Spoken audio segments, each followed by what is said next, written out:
अगर आप भी चाहते हैं बिट्टू मलंगिया इंटरटेनमेंट का ऑडियो वीडियो सबसे पहले आप तक पहुंचे, तो लाल बटन को दबाकर चैनल को सब्सक्राइब करें और बेल आइकन दबाना ना भूलें। बोला बोला छठी मैया की, छठी मैया की। 3 बजे भोर हरिया म्यूजिक बाय चुन्ना आर्यन। चंदन के गछिया बोलेला कोयलिया, अब त भोर हरिया में अब त भोर हरिया में अब त भोर हरिया में जल्दी से दौड़ा उठा लो ये पियावा। 3 बजे भोर हरिया में जल्दी से दौड़ा उठा लो ये पियावा। 3 बजे भोर हरिया में जल्दी से दौड़ा उठा लो ये पियावा।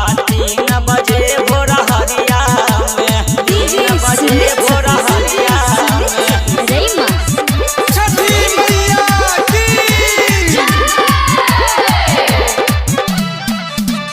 Music by Chunna Aryan. अखन अपने सब सुन रहल छी बिट्टू मलंगिया एंटरटेनमेंट के। मैयो बाबू सुतल बारे उनका तन को जगाई न जी, उनका तन को जगाई न जी, उनका तन को जगाई न जी। जल्दी से दौड़ा उठाओ ये पियावा, भेले अरब के रबेरिया जी। जल्दी से दौड़ा उठाओ ये पियावा, भेले अरब के रबेरिया जी। जल्दी से दौड़ा उठाओ ये पियावा, भेले अरब के रबेरिया जी। भेले अरब के रबेरिया जी। रईमा बोला बोला छठी मैया की। Music by Chunna Aryan. अखन अपने सब सुन रहल छी बिट्टू मलंगिया एंटरटेनमेंट के।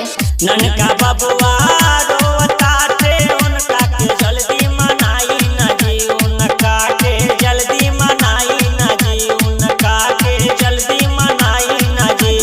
जल्दी से दौड़ा उठा लिए पियावा, भेले पूजन के रबेरिया जी। जल्दी से दौड़ा उठा लिए पियावा, भेले पूजन के रबेरिया जी।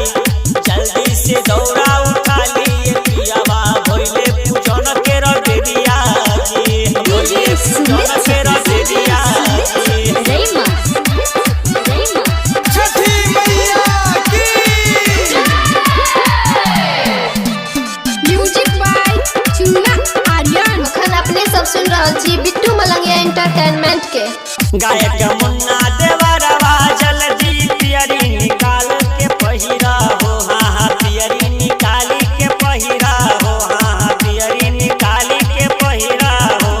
जल्दी से दौड़ा उठाओ ये देवरू, 3 बजे भोर हरिया में जल्दी से दौड़ा उठा लो ये देवरू। 3 बजे भोर हरिया में presented by Bittu Malangia Entertainment.